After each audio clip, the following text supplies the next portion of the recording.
The Steve Jones Show podcast is loading now. The Steve Jones Show podcast is presented by Purdy Insurance and MecTech. When you need to build up your team to handle the growing chaos at work, use Indeed Sponsored Jobs. It gives your job post the boost it needs to be seen and helps reach people with the right skills, certifications, and more. Spend less time searching and more time actually interviewing candidates who check all your boxes. Listeners of this show will get a $75 sponsored job credit at Indeed.com/podcast. That's Indeed.com/podcast. Terms and conditions apply. Need a hiring hero? This is a job for Indeed Sponsored Jobs.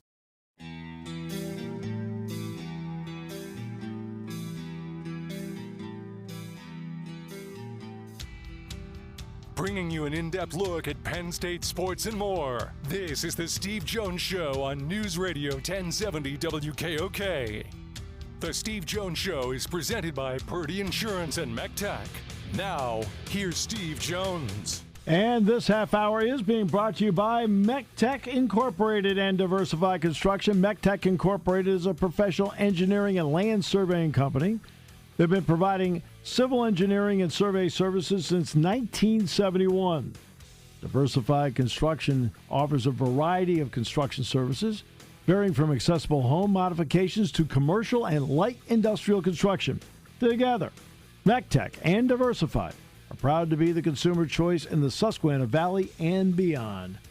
Our choice always is to make sure we have Neal Coolong on. My friend, welcome back. Great to have you with us. You bet. It's always my pleasure to be here. All right. There have been, in the early going of training camp, one injury after another.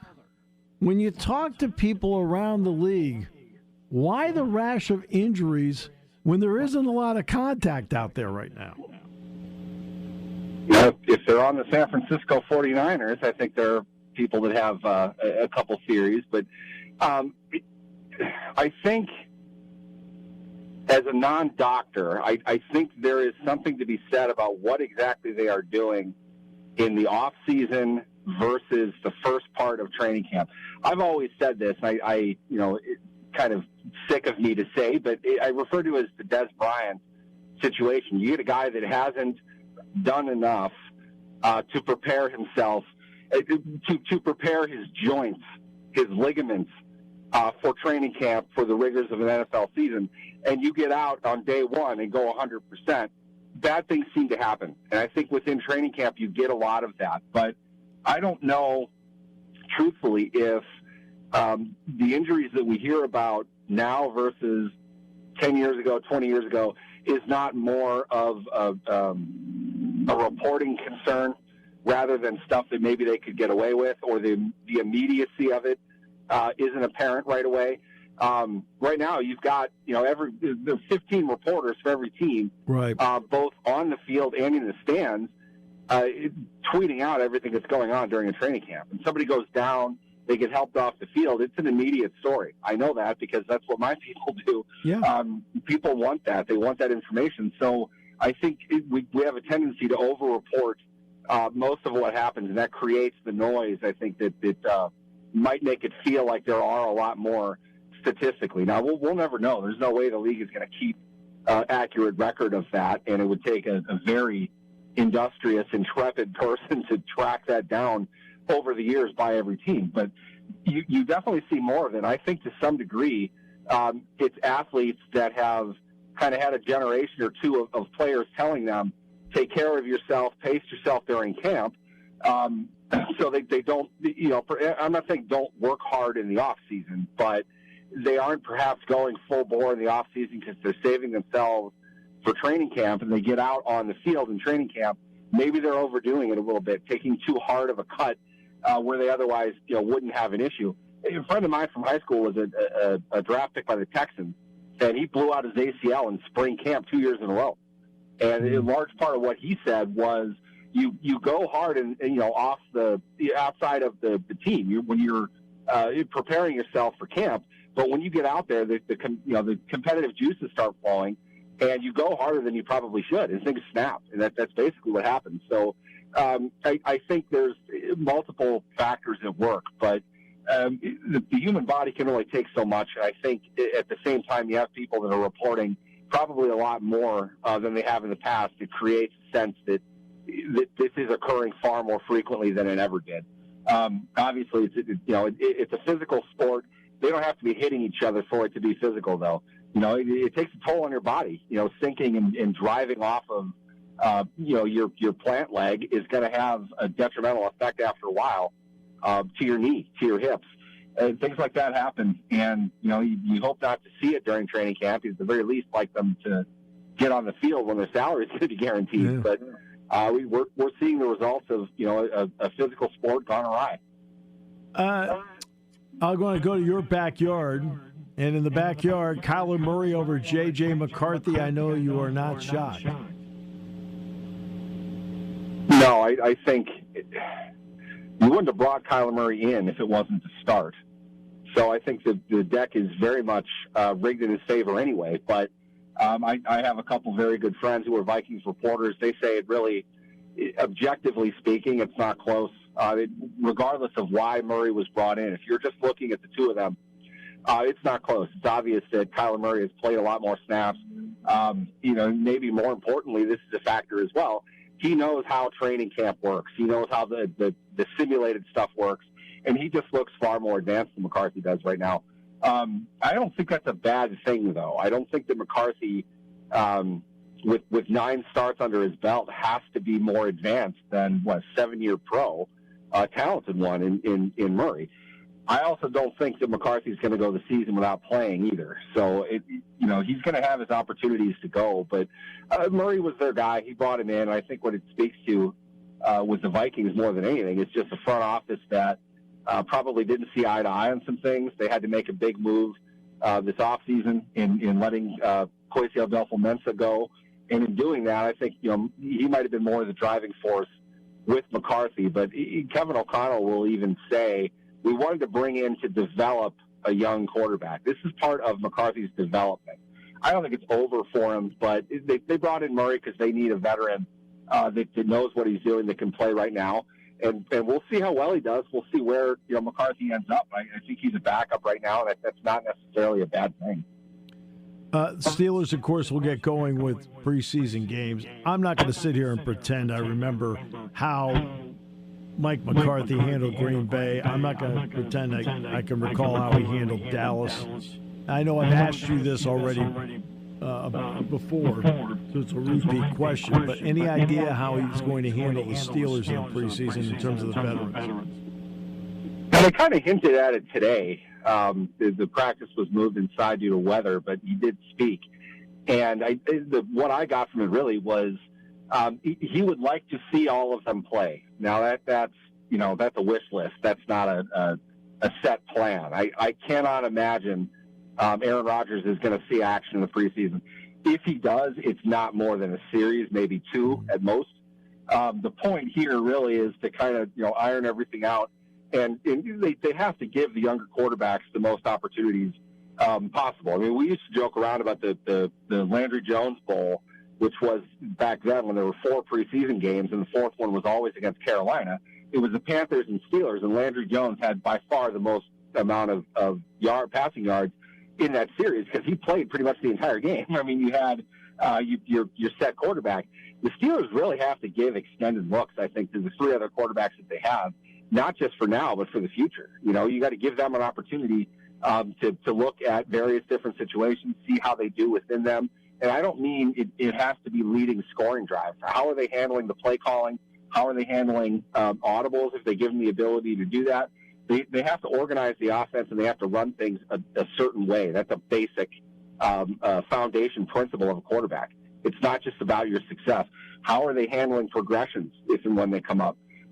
They need the opportunities to do that. And those situations may not come up in a preseason game, which is why most teams prefer the structured scrimmage against another team if they're about to play in a preseason game than to live action, just because they get an opportunity to look at them, knowing what they're doing, knowing what they're supposed to do, and give them the chance to have those situations. If they don't, you feel like it's an incomplete evaluation. And I don't think the Steelers can afford that. They really have to know what they have, not just for now, but for next year as well. All of them need to put something down now, see what they can do, and potentially even shake out a trade partner from it. Yeah, and that's part of it. Because I know, for example, like a Joey Porter Jr. hasn't been out there on his side of the ball. I mean, they've got a couple of guys that fall into that category. Any word on somebody trying to make the roster, whether it's rookie or free agent, that the preseason games could be a big plus to? I think that's probably not just the Steelers. I think it's teams across the league. I mean, a lot is said about what is thought to be the talent on the Steelers roster and how coaching essentially was blamed for everything that went wrong. This is a team that, according to some, was historically bad in the fourth quarter defensively. That's not all schemes. That's personnel. Maybe it's usage. Maybe it's package. I'm not saying that nobody of that is at fault, but you've got to get some dogs in there as well. And I think you have a good chunk of guys coming back from last year. Not everybody, but enough to say you kind of have a good sense of where you are talent-wise. And I'm not sure it's the best overall talent roster you're going to see. With that, I think there are starters that are playing for their job, not just because there may or may not be somebody on the Steelers roster willing to back them up, but it's trade season. Stuff happens at this point. They're going to give them some time to kind of look at who they have, but more than anything else, who does everybody else have? Who else has an abundance of this position that we feel we need? Can we get value from a move here? It's a new coaching staff. They might have a different perspective of a lot of these guys. Now would be kind of the time that you want to make a move. So for me, maybe not anybody on the Steelers roster, but look around the league. If there is another way to improve your roster right now, you have to take advantage of it because you don't have any time left. And all of a sudden, basically your roster evaluation period ends with training camp. You're into the season at that point. Scouts are on to college. You have pro scouts that are looking at things, and there's a trade deadline, but you're not making substantial moves usually when it comes up to that. So they've got to see who they have now. They got to see who else is out there on the market, able to be obtained, and take a look more for the future necessarily than just now. And part of now is you have a quarterback that's going to be 42 and who's had a great career, and in part because he's been able to move. Well, he doesn't move the way he used to. That brings us to the offensive line. Who has to step up in that group to make that group better? Well, all of them, really. I mean, I have raised the flag on this. I'll take my share of the issue, but there's a lot that's been put into how great this offensive line is going to be. When are we going to see that? When do we see that? It seems like we tell the same story every year. Yep. This is a great young group that's going to grow together. Well, that was 3 offensive line coaches ago. Right. At what point are they actually going to put a cohesive unit together that's going to play a one position consistently and get out on the field and be one of the best units in the game? They've sunk a tremendous amount of capital into them. They're getting expensive real quick. So what are you going to do? What's the move? And in my opinion, kind of to piggyback off what I was saying before, it seems the Washington Commanders have a need. They just lost a cornerstone of their team, one of the best, maybe the best left tackle in the game. Laramie Tunsil's out for, at the very least, an extensive period of time. Right. So Broderick Jones, is he a guy that they want to look at? Is he somebody who could start for them after a shortened camp? Could they want to make hay with a guy like that? Does he become tradable? I think this preseason game, probably for more than anything else, is an audition for Broderick Jones. If he's not going to be the Steelers' starting tackle, in my opinion, if you don't know that right now, a trade is probably the best option. So to me, this is the kind of scenario the Steelers should be looking for above anything else. And it's not because necessarily he's bad or whatever, but he gets expensive very quickly.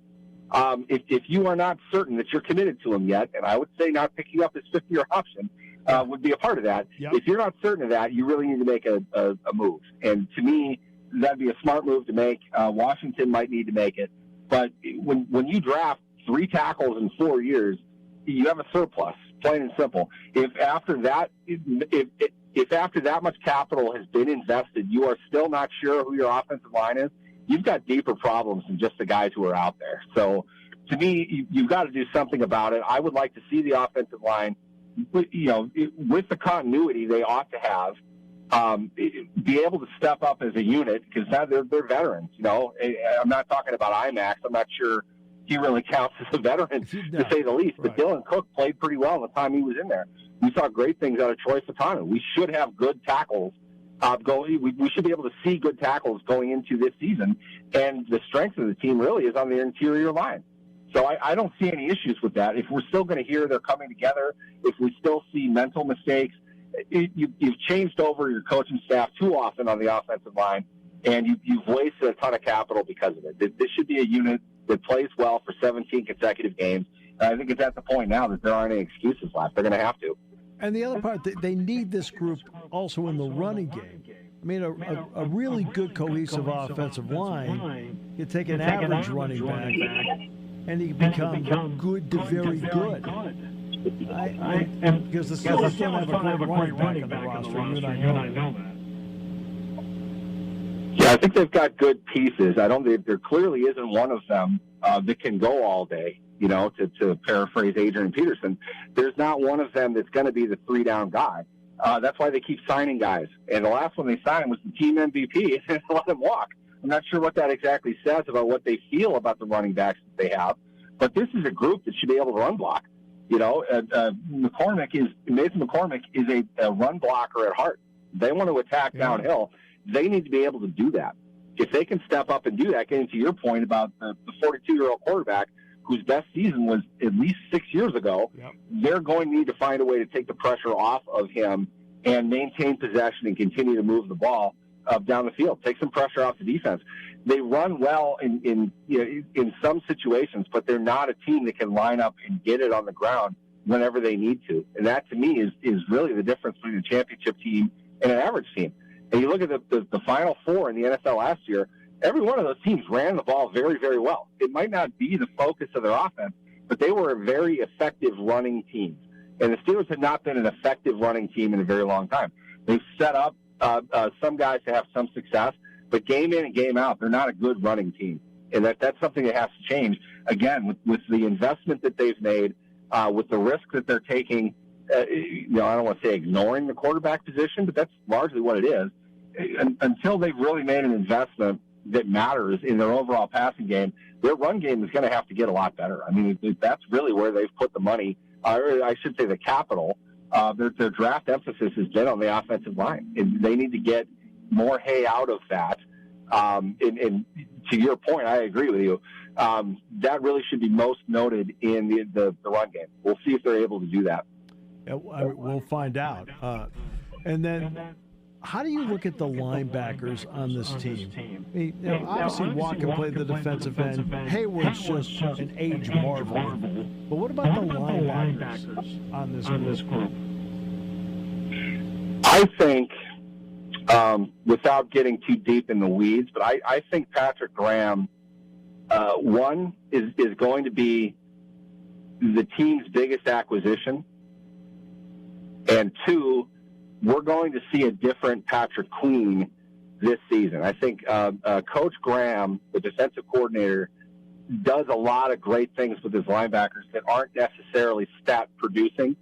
But let's keep in mind, Graham is the defensive coordinator that brought Max Crosby to the level that he's at. Not giving him all the credit for it, but 3 coaches turned over in Las Vegas, and they kept Graham in place.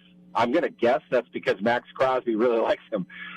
That takes care of a lot of things. But if you watch how Graham has positioned his middle linebackers, his Mike linebackers, his inside linebackers, depending on what front they're putting in there, a lot of it helps that pass rush. They attack the A-gap quite a bit. That collapses your line inward, and that helps soften things on the edge a little bit. I think Queen, if he is anything, he's an A-gap blitzer. And we saw them trying that last year. I don't think they stuck with it as much as they should. They're much more worried about Queen in coverage than anything else. I'm not sure he's the best at that. That's not kind of the role that I would want for him. But if he's going to be a green dot guy, if he's going to be out there all the time, you got to get more out of him. And I think really they're going to have him attack downhill a little bit more, especially when you have a potentially a good cover linebacker in Peyton Wilson next to him. You can stack that. You can kind of move things into more of, if you want to call it this, a 3-4 alignment at the snap, but you're going to move into 4-3 responsibilities, and really kind of drop Wilson in the middle of the field, and that sort of Tampa 2 look, and have Queen attack the middle of the field. I think, or the middle of the line. I think you can do that, and Graham shows the propensity to do that kind of thing. He's aggressive. He wants to get after the passer multiple different ways. It's not just going to be T.J. Watt. Although I do think he'll have a bounce back year if he stays healthy. But you're right to call out the inside linebackers in this team and say that there's more that they can do. I don't think the scheme really uses them as effectively as Graham will. And we'll see a step up defensively this season. I think that we haven't seen the last couple of years. Yeah, I think they have no choice but to step up. And what gets me, you know what really helps linebackers, especially inside linebackers, a good front. Steelers actually have a good front, which means they need to be better because they're actually getting the blocking from their DTs that they actually need. The occupation of their DTs they need. They've got to be better because they're getting opportunities. Neal, always a pleasure, my friend. Appreciate it. The pleasure is all mine. Thanks for having me, guys. The great Neal Coolong in this half hour brought to you by our great friends at MECTech Incorporated and Diversified Construction. MECTech Incorporated is a professional engineering and land surveying company. They've been providing civil engineering and survey services since 1971. Diversified Construction offers a variety of construction services, varying from accessible home modifications to commercial and light industrial construction. Together, MECTech and Diversified are proud to be the consumer choice in the Susquehanna Valley and beyond. On News Radio 1070 WKOK. At MECTech, our employees grew up in the Susquehanna Valley. They want to raise their families here too. Our company strives to provide professional services that people in the Valley need and to be considered a respected member of the community. We believe that hard work completed efficiently and honest customer relationships will sustain our company and make everyone happy. We believe that completing jobs as requested, on time and within budget, is a job well done. With almost 100 years of professional experience in our office, MECTech has developed long-lasting relationships. We are trusted advisors and valuable members of our clients' teams. We're professional engineers and land surveyors completing boundary surveys, ALTA surveys, stormwater management designs, and land development plans throughout the Susquehanna Valley. Give us a call. I'm Art Thomas, president of MECTech Incorporated. I know you'll be happy working with us, and we're still building on a solid foundation. Hi, this is Season. For over 100 years, the Purdy Insurance Agency has been protecting families and businesses of the greater Susquehanna Valley and beyond. With the experience of our trained and knowledgeable staff, you can rest assured that your needs will be evaluated and met by some of the industry's best representatives. No matter what your insurance needs are, call Purdy Insurance today at 570-286-5855. Visit our website at purdyinsurance.com or check us out on Facebook to see what we can do for you. When you need to build up your team to handle the growing chaos at work, use Indeed Sponsored Jobs. It gives your job post the boost it needs to be seen and helps reach people with the right skills, certifications, and more. Spend less time searching and more time actually interviewing candidates who check all your boxes. Listeners of this show will get a $75 sponsored job credit at Indeed.com/podcast. That's Indeed.com/podcast. Terms and conditions apply. Need a hiring hero? This is a job for Indeed Sponsored Jobs.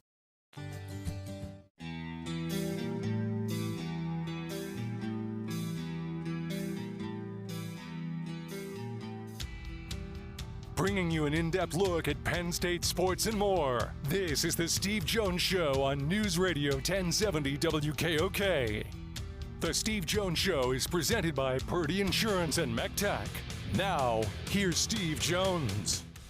This half hour being brought to you by our great friends at MECTech Incorporated and Diversified Construction. MECTech Incorporated is a professional engineering and land surveying company who's been providing civil engineering and surveying since 1971. Diversified Construction offers a variety of construction services, varying from accessible home modifications to commercial and light industrial construction. Together, MECTech and Diversified are proud to be the consumer choice in the Susquehanna Valley and beyond. Anytime we have a choice on the show for guests, we have a preference of a guy like Jody Mack. Welcome back. How you been, Steve Jones? I'm doing very well. How have you been? Well, I'm very intrigued by tonight's Phillies game and what the new look Phillies going to look like. I think they made a great offensive addition yesterday, getting Luis Ariz but I got major questions about what their defense is going to look like when they put it out there on the field tonight. There are a lot of moving parts. So let's get to this in two parts. I'll get to the moving parts second. I've compared this to years ago. The Celtics had 5 of the same guy out there. They traded Brogdon. They traded Smart. They ended up getting Holiday, different kind of player. Porzingis, different kind of player. They ended up winning a championship. How important is Arise from the point that he is a different type of player compared to the masher that they've been the mashers they put out there?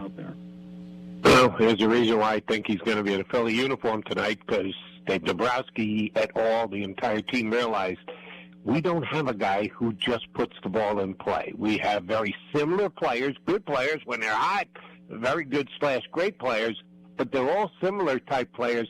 They did not have a guy who just hits the baseball, puts the ball in play, doesn't strike out, has productive outs. They knew they needed a player like that, and they were willing to pay for it. They gave up a damn good prospect to get him, and I think he'll be a really good addition to balance their lineup. I think they're going to bat him lead off. We'll find out tonight, but he was something they desperately needed, and they went out and got him, and good for them for doing something like that. So they do that on the offensive end. Now defensively, here are the dominoes. Bryson Stott is now a third baseman. Alec Bohm is now a first baseman. And welcome back to right field, where it all began for you, Bryce Harper. How interesting is the new defensive alignment to you? Interesting is a given. Effective is the question mark. Like I said, I love the Arise addition. I think it's just what their offense needed. Probably would have been preferable right-handed than left-handed, but he's so good at what he does, leads the National League in hitting. You work around the fact that he's batting left-handed, but to make as many moving pieces and at this stage of the season is really a tough go. And I think they've got some really good athletes. I think Stott's a great athlete. He's never played third base, not partially played, or would have to relearn third base like a couple of the other moves are going to be. He's never played over there. And I said this last night on WIP, and I hope that I'm way off base. I remember years ago when the Phillies tried to move a guy who was an outstanding second baseman to third base because they already had Polanco at second base. Yep. And Chase Utley was a phenomenal second baseman, tried to make the transition to third, and it failed miserably. They got a good couple weeks looking at him playing third base and said, no, he's got to go back to second base. I hope that's not the case. I hope history is not repeating itself, but it's eerily similar. Stott is a phenomenal athlete, but then again, so is Utley. I think he'll make the transition fine. I kind of need to see it with my own eyes. Bohm is fine at first, but he's better at third, so you're putting him at a position that he's a lesser fielder. Yeah. Harper was good in right field, but it's now been a couple of years, and he comes out and admits that, hey, I don't know that I have the arm to play right field anymore, so he's going to have to build that arm strength back up. That's a whole hell of a lot of, and Polanco, and Arise, by the way, has really improved at second base. He's a good second baseman, but he's not as good as Stott was when Stott was at second. So for me, they're potentially weakening themselves at 4 different defensive positions.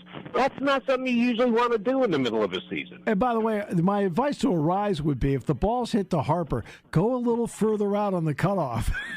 That's just me. But I want to get to Bohm at first base.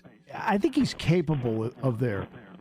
But there's nothing like an excellent defensive first baseman that makes the other 3 positions exponentially better. I mean, we saw that in the Yankee infield over the years with Tino Martinez and with Mark Teixeira. Suddenly, all the errors started disappearing. I just don't think you could. I mean, I think Bohm will be fine there. I don't think you can just throw anybody over there either. I think, as you just stated, he'll be fine. And here's the reason why I am willing to take that kind of shot. I love all the Philly broadcasters. I think they're all phenomenal. They're all friends, and I think they're very good at what they do. and there are a hell of a lot worse announcers out there when it comes to hometown announcing. But almost across the board, they've all at one time or another called Bryce Harper at first base borderline Gold Glove. I don't see that. I've never seen that since Harper went there. Harper, to use the word we both used, has been fine at first base, but he's not a Teixeira. He's not a Martinez. He isn't the guy who's going to save a ton of runs with his glove, digging balls out of the dirt at first base. So if you're moving Bohm over to first, he's not replacing a Gold Glover. You're not taking Gold Glove first baseman Bryce Harper and putting him in the outfield. You're putting a fine first baseman in Bryce Harper out there. So I think Bohm moving to first base is the least questionable position change the Phillies are going to have to deal with starting tonight. All right, so what didn't they get? So they get all that. What they didn't get is they didn't maybe get another guy that could bridge to get to Duran, and Nola leaves. I don't think anybody has a lot of confidence in what Nola can and can't do, so they didn't get another starting pitcher. So where does that leave them on the mound, in your opinion? Well, if you're talking about the starters, Dave Dombrowski is putting a lot of weight on Andrew Painter, who came back after going to the minors, didn't get off to a quick start there, had a good enough start. They needed a starting pitcher. Everyone they've been filling in with, the Rung Hells of the world and the bullpen games of the world, they've fallen flat on their face. So they said, let's give him a chance. Boom, he comes up, he pitches a nice game.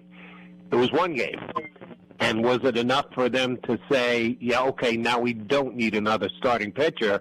That's what they came down with. That was always what I thought was their biggest need, was a fifth starter. Yep. All the lead up to the trade deadline. One start of Andrew Painter got them to move off that. I hope he keeps it up. I hope this is the start of what Andrew Painter was supposed to be. It was just one game. So Dombrowski is taking a chance with a guy that they've always believed in. And if you ask me, they've kind of rushed a little bit and put a little too much pressure on him. This is going to be another pressurized situation. I hope he can repeat what he did in his last outing, because they got to make the playoffs first, and they're going to need good outings out of Painter to do that. Yeah, that's interesting. Can you name another city that in this particular decade has had the impact free agent signings of a Bryce Harper, a LeBron James, and a Saquon Barkley like Philadelphia is?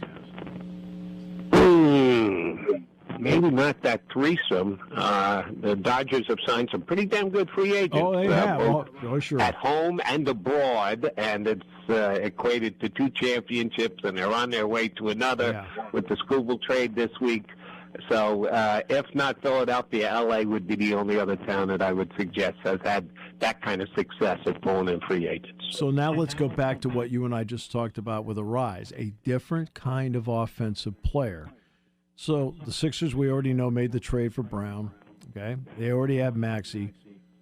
LeBron James is a different kind of player that they don't have. And I know you're going to have to do this in spurts with him because he's going to eventually be 42. Now, 42 is young to you and me, but in NBA years, it's kind of high. But does he add that different element that they didn't have that can make a difference? And the scary thing about LeBron is he doesn't look 42. He doesn't play like he's 42. No. It's amazing. He's been the reason why he's in the conversation for the GOAT status is because he continues to play like he looks like he's 25 years old, which is amazing unto itself. But you're right about the way he plays the game, the basketball IQ that he brings to the floor with him every single night. I don't know that there can be a better fit. We were just talking about 1 year. He signed a 2-year deal. You'll never see the second year of that deal. So it's 1 year, take your shot, see where they go from there. How could you do better than bring in a guy like LeBron James if it's just going to be a 1 year fit? If you want an actual true 25-year-old that you can bank on for the next 5 years, that's a different conversation. They were at a point that they needed one more piece for 1 year to make a legitimate run, and LeBron James chose Philadelphia. To my surprise, I thought he was going back to Cleveland. Yeah. I thought the Sixers were probably the second choice, the choice that made the most sense if he's truly chasing one last championship. But I thought he was going to go back to Cleveland. So it worked out tremendously for the 76ers. Now all we got to do is wait till October. Yeah, wait till October. Here's the other element I do like. It's sometimes a guy shows you something where it tells you he's capable of helping you in different areas. Maxi's great with the ball, but I also think Maxi's really good without the ball and gets, and if LeBron's going to handle it, a guy like Maxi, I think, is actually very good off the ball. Your thoughts? The big Maxi and LeBron will work great together. Yep. They're friends to begin with. They've worked out with each other the last several summers out in L.A. I think that'll be a perfect fit.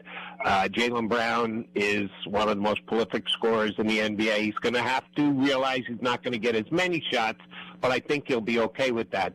The biggest question is the relationship between LeBron and Embiid.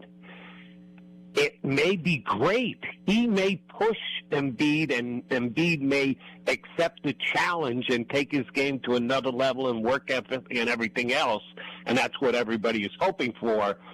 Or Joel could just get out of sorts and not take the advice and the pushing that LeBron James is going to give him. Truth be told, I don't know which way it's going to go, and I really do believe it could go either way. This could either be a change in Embiid and it pushes him going forward for the next 5 years, or he could cower and just not be the player that the Sixers need him to be, because LeBron has worked real well as a leader, as an inspiring type of guy with teammates, and other guys have just not liked to be pushed the way LeBron James likes to push.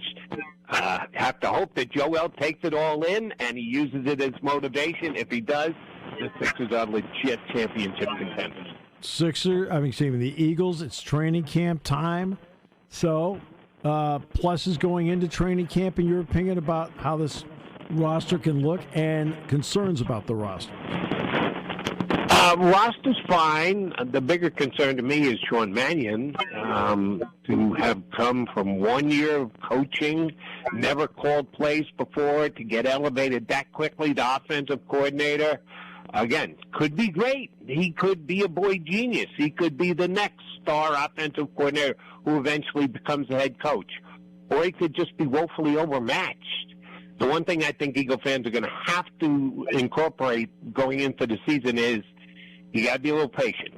You put in a whole new offense, and they're doing things differently. Eagle players this week are talking about the fact that it is different. They like it, and they like the fact that they're just learning something, doing things differently. Will it actually work on Sundays or Thursdays or Fridays or Saturdays, because they play all week now in the NFL? Will it work come regular season start? And can they just hit the ground running the way that the new offensive coordinator wants to lay out? Don't know. They all seem up for the challenge, and they're kind of stoked to be trying it. But we won't know if it works until the season actually gets underway. Well, like, they have a lot of smart guys in the offense, but when there's just a constant turnover in offensive coordinators, in part because people want to hire your people, right? That's part of it. But, I mean, what does that do? Because doesn't continuity mean something somewhere? It does, and the players themselves, certainly the offensive line and Jalen and Smith, they're now a group that's been together for several years. So there is some continuity. The only change is the offensive coordinator and the play calling. And one thing that I think has been unfair, Jalen Hurts, is inaccurate, I should say. Jalen Hurts, people talk about, it's the 7th different coordinator in the last 7 years. True, and that's something that you have to be able to deal with and do. I think it actually helps them. Because most quarterbacks get an OC, you're good for them for 3 or 4 years, whatever. All right, then they're going to make a change, and then you get the next guy for 3 or 4 years. So you get 2 offensive coordinators in 8 years. Jalen Hurts gets 7 offensive coordinators in 7 years. Well, he's damn used to it by this point. Yeah. It's not as big a deal for him as it would be for somebody else. So that's one of the reasons why I think the Eagles can make this work. I just don't know if they're going to be able to make it work week 1. When you need to build up your team to handle the growing chaos at work, use Indeed Sponsored Jobs. It gives your job post the boost it needs to be seen and helps reach people with the right skills, certifications, and more. Spend less time searching and more time actually interviewing candidates who check all your boxes. Listeners of this show will get a $75 sponsored job credit at Indeed.com/podcast. That's Indeed.com/podcast. Terms and conditions apply. Need a hiring hero? This is a job for Indeed Sponsored Jobs. Stream the biggest moments in sports live on Fox One. The biggest names, the biggest games, the biggest matchups. Watch live or catch up on your schedule. At home or on the go, never miss a moment. All on Fox One. Stream now. I'll give you an example of this, why I think quarterbacks are more adaptable these days to the changing in offensive coordinators. Because when they were in college, and Hurts he went 4 years at Alabama, but he then went to Oklahoma. So he had to change coordinators and systems there. But today, quarterbacks jump all over the place in college football. I think that they become used to the changing systems. I don't think it's as much of a big deal today for the more recent college quarterbacks than it would have been maybe 20 years ago. Agreed. If you're talking all the way up to 2026, it's almost a foregone conclusion that a quarterback at some point in his college career is going to make the move to another college and another system and another offensive coordinator, because the transfer portal is as easy to use as it is. Yeah, guys are just more ready to do something like this. Hurts was a little before we got as big a change as we've had in college football the last 2 years, but he's done it plenty, and I think he'll be up for the challenge. Again, we need to see it, but the way that it plays out on paper, I don't think it's something that Jalen can't do. I think he'll adapt pretty damn quickly. What's it like being in a city where there's never a dull moment? Pretty good if you're doing a sports talk show.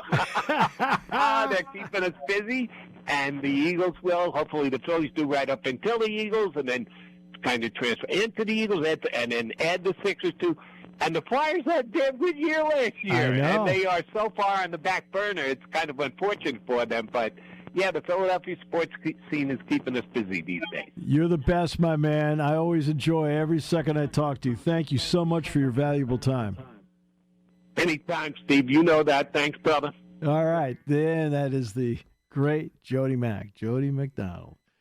All right. So, think about right now a more exciting sports city. Los Angeles might be close. They picked up Myles Garrett. They might be getting Aaron Donald back. You know darn well that the Dodgers have made moves. The Scooble move is another big one for them. They've won 2 consecutive World Series titles. But Philadelphia is right now a city that has a lot of eyes on it. The Phillies have made moves. When they're mashing the ball, they are so exciting to watch. When they aren't, that's why the Arias deal is such a big one, because they now have a guy that just keeps getting hits. A 3-time batting champion, maybe a 4-time batting champion, right? Gets the ball in play, keeps the line moving, starts rallies. Tremendous, right? Now, have they made enough to close the gap on the Braves? I talked to with Bob Nightingale. We'll see.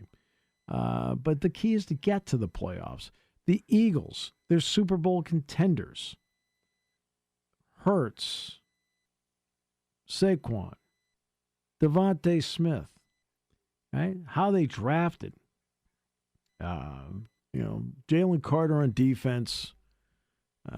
Go with Jordan Davis. I mean, tremendous. LeBron being added in with Jaylen Brown. I mean, let's face it, 6 months ago, did you think Jaylen Brown and LeBron James would be playing for your Philadelphia 76ers? Right? And he's right, by the way. Jody Mack is absolutely right. The key guy is still going to be Joel Embiid. How does he fit into this, and how does he allow himself to fit into this? His attitude is going to be critical to the Sixers' success moving forward. All these things we will eventually find out. It is easy to speculate, right? We're not big on speculation here. It's interesting to see how the parts fit now. We talk about how different pieces fit. Then we'll find out in reality, starting in October, whether it's true or not. MECTech Incorporated and Diversified Construction. MECTech Incorporated is a professional engineering and land surveying company who's been providing civil engineering and survey services since 1971.